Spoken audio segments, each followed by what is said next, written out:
제7장.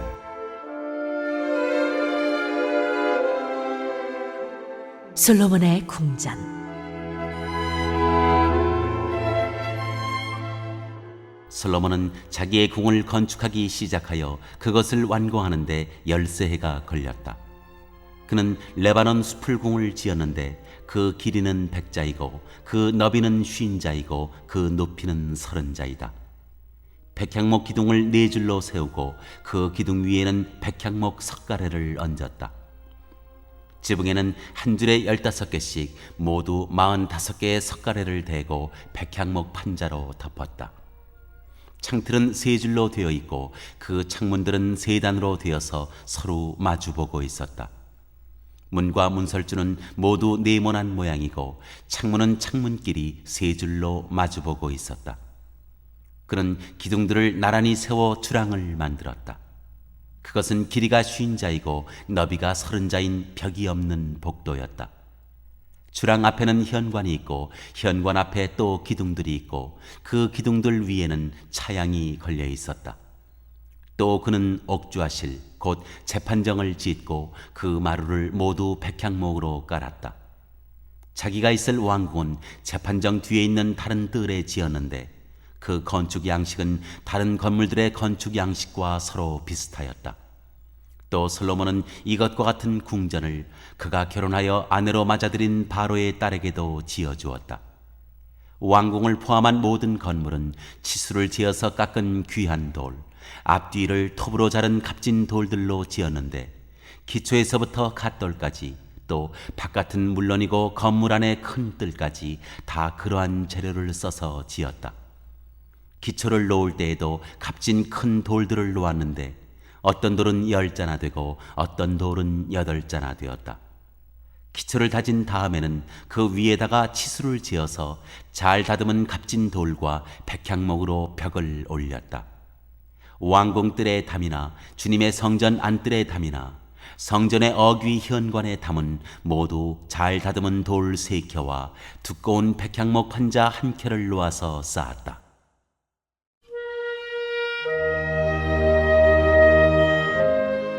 후람의 임무.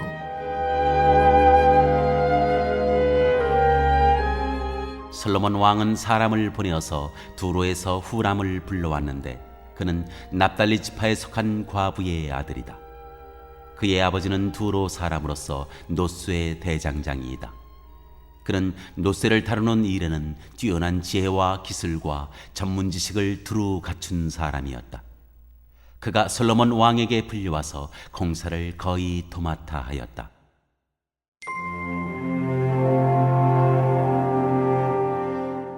두 노새 기둥.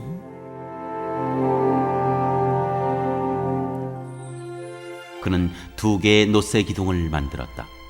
둘 다 18자 높이에 12자 둘레였다. 그는 또 그 2 기둥의 꼭대기에 얹어놓을 2개의 기둥머리를 놋을 녹여 부어서 만들었는데 그 기둥머리는 둘 다 꽃같이 높이가 5자이다. 기둥 꼭대기에 얹은 기둥머리를 장식하려고 바둑판 모양으로 얽은 그물과 사슬 모양의 고리를 각각 7개씩 만들었다. 이렇게 2 기둥을 만들고 나서 기둥 꼭대기에 얹은 기둥머리를 장식하였다. 노쇠로 석류를 만들고 그물에다가 석류를 2줄로 늘어뜨려서 기둥머리를 장식하였다. 기둥 꼭대기에 얹은 기둥머리는 그 높이가 넉 자이다. 나리꽃 모양으로 만들었는데 사슬 장식 위에 둥그렇게 돌출된 부분에다가 얹었다. 기둥머리에는 노쇠로 만든 석류 200개가 둥그렇게 열을 지어 있었다. 다른 기둥머리도 마찬가지였다. 후람은 이렇게 해서 만든 2 기둥을 성전의 현관에다가 세웠다. 오른쪽 기둥을 세우고 그 이름을 야긴이라고 하였고 왼쪽 기둥을 세우고 그 이름을 보아스라고 하였다.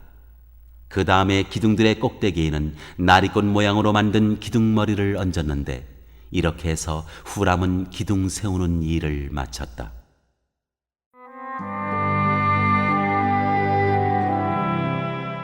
노새 물통.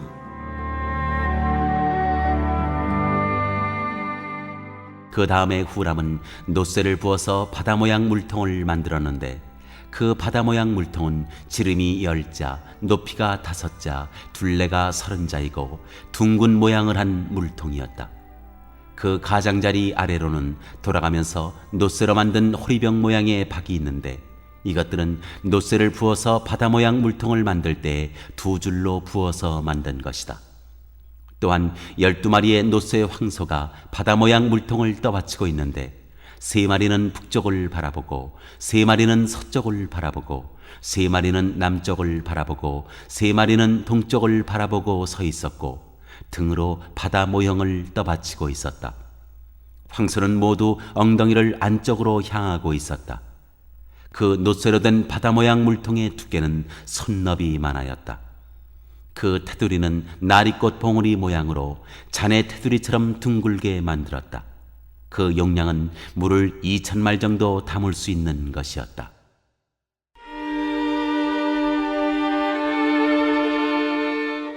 노쇠 받침대와 대야.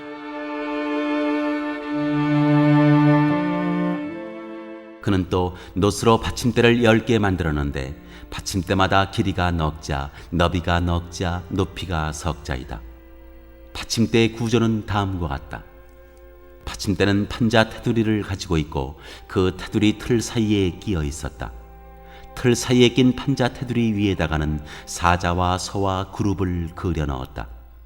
사자와 소의 위아래로는 화한 무늬를 새겨 넣었다.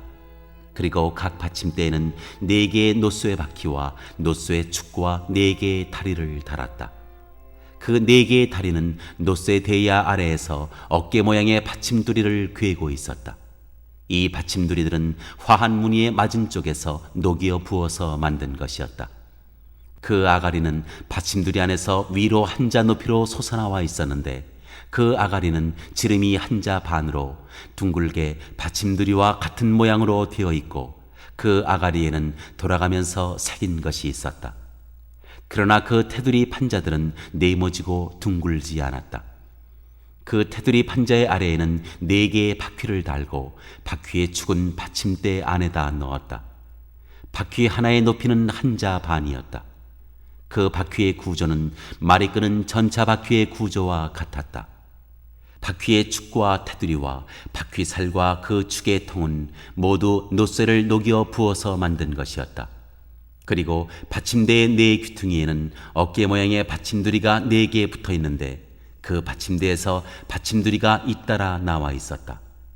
받침대 꼭대기에는 반자 높이의 테두리가 둥글게 둘려 있고 또 받침대 아래에는 바퀴축인 버팀대와 테두리 판자들이 연결되어 있었다. 바퀴축인 버팀대 판자와 테두리 판자 위에 빈 곳에는 그룹과 사자와 종려나무를 활짝 핀 꽃 모양과 함께 새겼다.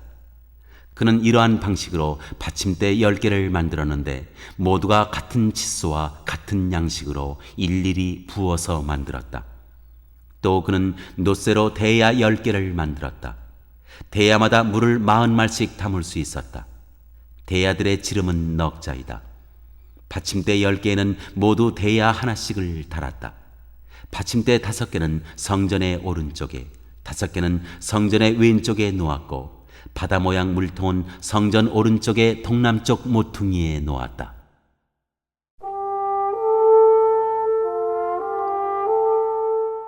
성전 기구.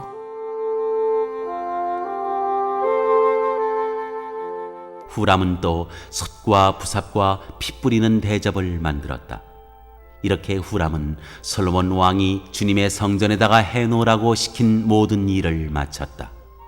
그가 만든 것들은 2 기둥과 그 2 기둥 꼭대기 얹은 둥근 공 모양을 한 기둥머리 둘과 그 2 기둥 꼭대기에 있는 공 모양을 한 기둥머리에 씌운 그물 2개와 기둥 꼭대기에 있는 공 모양을 한 기둥머리에 씌운 각 그물에다가 2줄로 장식한 석류 400개와 또 받침대 10개와 받침대 위에 놓을 대야 10개와 바다 모양 물통 1개와 그 바다 모양 물통 아래에 받쳐놓은 황소 모양 12개와 솥과 부삽과 피 뿌리는 대접들이다.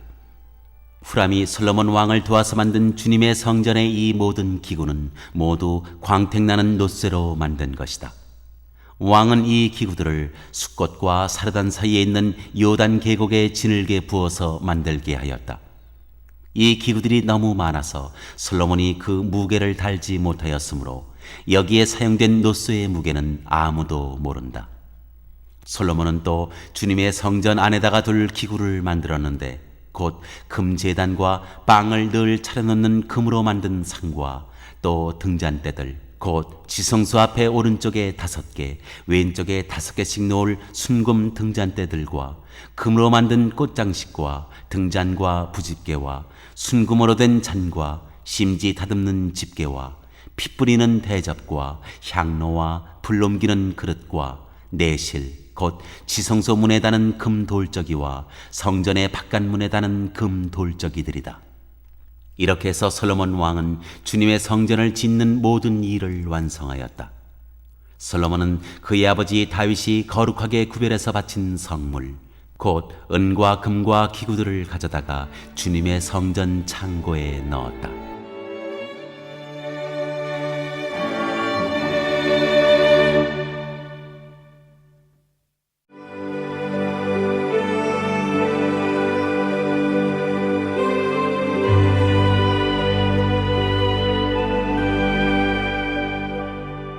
제8장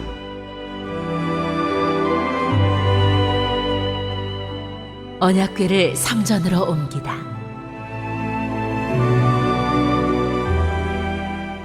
솔로몬은 주님의 언약궤를 시온 곧 다윗성에서 성전으로 옮기려고 이스라엘 장로들과 이스라엘 자손의 각 가문의 대표인 온 지파의 지도자들을 예루살렘에 있는 자기 앞으로 불러 모았다.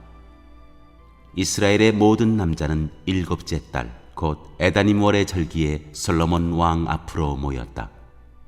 이스라엘의 모든 장로가 모이니 제사장들이 궤를 메어 옮겼다. 주님의 궤와 회막과 장막 안에 있는 거룩한 기구를 모두 옮겨왔는데 제사장들과 레위 사람들이 그것을 날랐다.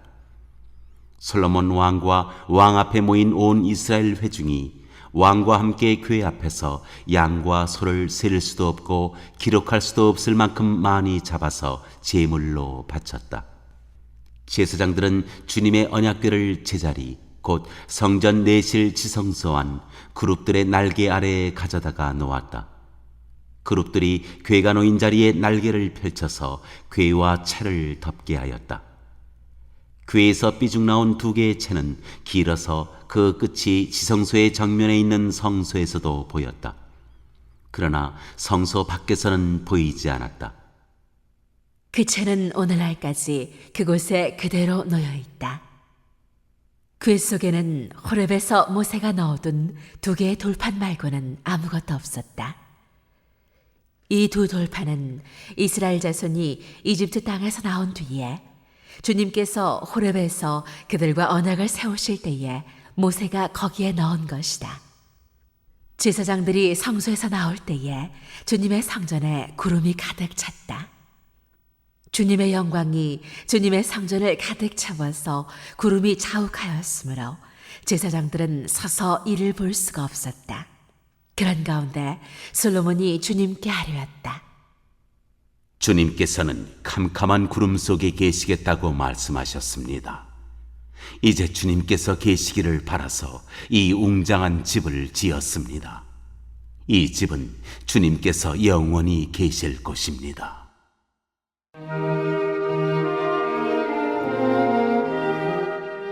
솔로몬의 연설. 그런 다음에 왕은 얼굴을 돌려 거기에 서 있는 이스라엘 온 회중을 둘러보며 그들에게 복을 빌어주었다. 그는 말하였다. 주 이스라엘의 하나님을 찬양하십시오. 주님께서는 나의 아버지 다윗에게 친히 말씀하신 것을 모두 그대로 이루어 주셨습니다. 주님께서 말씀하시기를 내가 내 백성 이스라엘을 이집트에서 이끌어낸 날로부터 오늘에 이르기까지 내가 내 이름을 기릴 집을 지으려고 이스라엘의 어느 지파에서 어느 성읍을 택한 일이 없다. 다만 다윗을 택하여서 내 백성 이스라엘을 다스리게 하였다 하셨습니다. 내 아버지 다윗께서는 주 이스라엘의 하나님의 이름을 기릴 성전을 지으려고 생각하셨으나 주님께서 나의 아버지 다윗에게 이르시기를 네가 내 이름을 기릴 성전을 지으려는 마음을 품은 것은 아주 좋은 일이다. 그런데 그 집을 지을 사람은 네가 아니다. 내 몸에서 태어날 네 아들이 내 이름을 기릴 성전을 지을 것이다 하셨습니다. 주님께서 말씀하신 대로 아버지 다윗의 뒤를 이어서 이렇게 내가 이스라엘의 왕위를 이었으며 주 이스라엘의 하나님의 이름을 기릴 이 성전을 지었으니 주님께서는 이제 그 약속을 이루셨습니다. 주님께서는 이집트 땅에서 우리의 조상을 이끌어내실 때 그들과 언약을 세우셨는데 나는 주님의 언약이 들어있는 궤를 놓아둘 장소를 이렇게 마련하였습니다.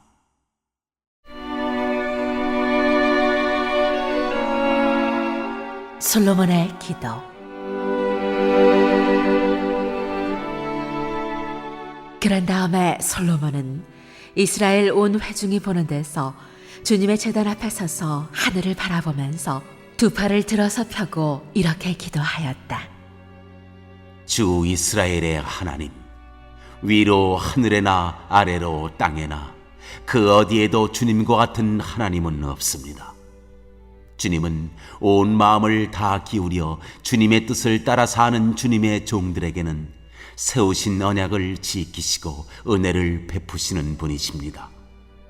주님께서는 주님의 종인 내 아버지 다윗 임금에게 약속하신 것을 지키셨으며 주님께서 친히 그에게 말씀하신 것을 오늘 이렇게 손수 이루어 주셨습니다. 이제 주 이스라엘의 하나님, 주님께서 주님의 종인 내 아버지 다윗 임금에게 말씀하시기를 네 자손이 저마다 길을 삼가서 내가 내 앞에서 살아온 것 같이 그렇게 살면 네 자손 가운데서 이스라엘의 왕위에 앉을 사람이 내 앞에서 끊어지지 않게 하겠다 하고 약속하신 것을 지켜주시기를 바랍니다. 그러므로 이제 이스라엘의 하나님, 주님의 종인 제 아버지 다윗 임금에게 약속하신 말씀을 주님께서 이루어 주시기를 빕니다. 그러나 하나님께서 땅 위에 계시기를 우리가 어찌 바라겠습니까? 저 하늘 위의 하늘이라도 주님을 모시기에 부족할 터인데 제가 지은 이 성전이야 더 말하여 무엇하겠습니까? 그러나 주 나의 하나님, 주님의 종이 드리는 기도와 간구를 돌아보시며 오늘 주님의 종이 주님 앞에서 부르짖으면서 드리는 이 기도를 들어주십시오. 주님께서 밤낮으로 눈을 뜨시고 이 성전을 살펴주십시오. 이곳은 주님께서 내 이름이 거기에 있을 것이다 하고 말씀하신 곳입니다. 주님의 종이 이곳을 바라보면서 기도할 때 이 종의 기도를 들어주십시오. 그리고 주님의 종인 나와 주님의 백성 이스라엘이 이곳을 바라보며 기도할 때 그 기도를 들어주십시오. 주님께서 계시는 곳 하늘에서 들으시고 들으시는 대로 용서해 주십시오. 사람이 이웃에게 죄를 짓고 맹세를 하게 되어 그가 이 성전 안에 있는 주님의 제단 앞에 나와서 맹세를 하거든 주님께서는 하늘에서 들으시고 주님의 종들을 심판하시되 악행을 저지른 사람은 죄가 있다고 판결하셔서 벌을 주시고 옳은 일을 한 사람은 죄가 없다고 판결하셔서 옳음을 밝혀주십시오. 주님의 백성 이스라엘이 주님께 죄를 지어 적에게 패배하였다가도 그들이 뉘우치고 주님께로 돌아와서 주님의 이름을 인정하고 이 성전에서 주님께 빌며 간구하거든 주님께서는 하늘에서 들으시고 주님의 백성 이스라엘의 죄를 용서해 주십시오. 그리고 그들의 조상에게 주신 땅으로 그들을 다시 돌아오게 해 주십시오.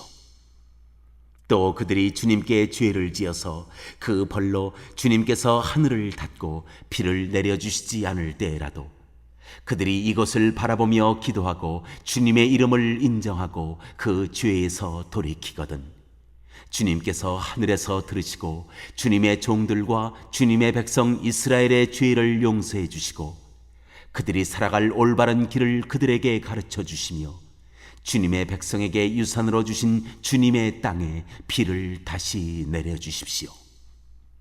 이 땅에서 기근이 들거나 역병이 돌거나 곡식이 시들거나 깐부기가 나거나 메뚜기 떼나 누리 떼가 곡식을 갉아먹거나 적들이 이 땅으로 쳐들어와서 성읍들 가운데 어느 하나를 에워싸거나 온갖 재앙이 내리거나 온갖 전염병이 번질 때 주님의 백성 이스라엘 가운데 어느 한 사람이나 혹은 주님의 백성 전체가 재앙이 닥쳤다는 것을 마음에 깨닫고 이 성전을 바라보며 두 팔을 펴고 간절히 기도하거든 주님께서는 주님께서 계시는 곳 하늘에서 들으시고 판단하셔서 그들을 용서해 주십시오. 주님께서는 각 사람의 마음을 아시니 주님께서 각 사람에게 그 행위대로 갚아주십시오. 주님만이 모든 사람의 마음을 아십니다. 그렇게 하시면 그들은 주님께서 우리의 조상에게 주신 이 땅 위에 사는 동안 주님을 경외할 것입니다. 그리고 또 주님의 백성 이스라엘에 속하지 아니한 이방인이라도 주님의 크신 이름을 듣고 먼 곳에서 이리로 오면 그들이야말로 주님의 큰 명성을 듣고 또 주님께서 강한 손과 편팔로 하신 일을 전하여 듣고 이곳에 와서 이 성전을 바라보면서 기도하거든 주님께서는 주님께서 계시는 곳 하늘에서 들으시고 그 이방인이 주님께 부르짖으며 간구하는 것을 그대로 다 들어주셔서 땅 위에 있는 모든 백성이 주님의 이름을 알게 하시고 주님의 백성 이스라엘처럼 주님을 경외하게 하시며 내가 지은 이 성전이 주님의 이름을 부르는 곳임을 알게 하여 주십시오. 주님의 백성이 적과 싸우려고 전선에 나갈 때 주님께서 그들을 어느 곳으로 보내시든지 그곳에서 주님께서 선택하신 이 도성과 내가 주님의 이름을 기리려고 지은 성전을 바라보며 그들이 주님께 기도하거든 주님께서는 하늘에서 그들의 기도와 간구를 들으시고 그들의 사정을 살펴보아 주십시오. 죄를 짓지 아니하는 사람은 없습니다. 이 백성이 주님께 죄를 지어서 주님께서 진노하셔서 그들을 원수에게 넘겨주시게 될 때에 멀든지 가깝든지 백성이 원수의 땅으로 사로잡혀 가더라도 그들이 사로잡혀간 그 땅에서라도 마음을 돌이켜 회개하고 그들을 사로잡아간 사람의 땅에서 주님께 자복하여 이르기를 우리가 죄를 지었고 우리가 악행을 저질렀으며 우리가 반역하였습니다 하고 기도하거든 또 그들이 사로잡혀간 원수의 땅에서라도 마음을 다하고 정성을 다하여 주님께 회개하고 주님께서 그들의 조상에게 주신 땅과 주님께서 선택하신 이 도성과 내가 주님의 이름을 기리려고 지은 이 성전을 바라보면서 기도하거든 주님께서는 주님께서 계시는 곳인 하늘에서 그들의 기도와 간구를 들으시고 그들의 사정을 살펴보아 주십시오. 주님께 죄를 지은 주님의 백성을 용서하여 주십시오. 주님을 거역하여 저지른 모든 반역죄까지도 용서하여 주십시오. 그들을 사로잡아간 사람들 앞에서도 불쌍히 여김을 받게 하셔서 사로잡아간 사람들도 그들을 불쌍히 여기게 하여 주십시오. 그들은 주님께서 쇠용광로와 같은 이집트로부터 이끌어내신 주님의 백성이며 주님의 소유입니다. 종의 간구와 주님의 백성 이스라엘의 간구를 살펴보시고 부르짖을 때마다 응답해 주십시오. 주 하나님, 주님께서 우리 조상을 이집트로부터 이끌어내실 때 주님의 종 모세를 시켜서 말씀하신 것과 같이 주님께서는 그들을 주님의 소유가 되도록 세상의 모든 백성과 구별하셨습니다.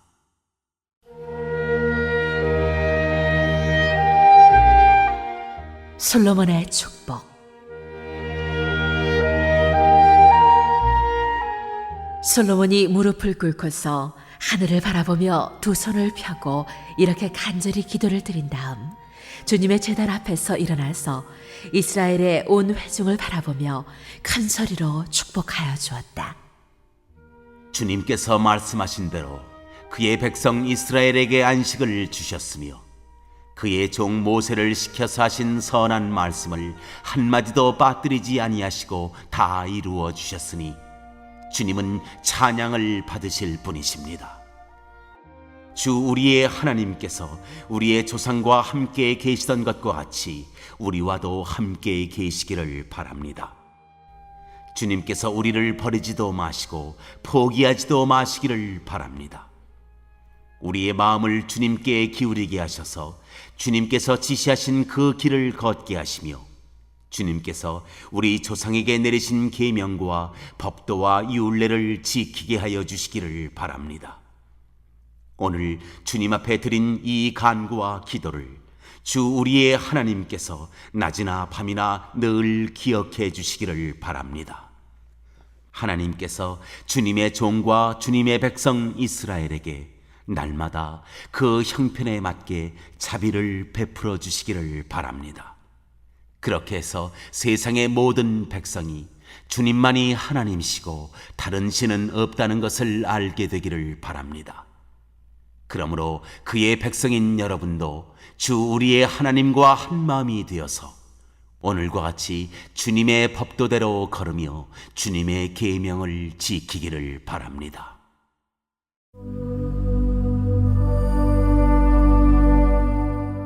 성전 봉헌.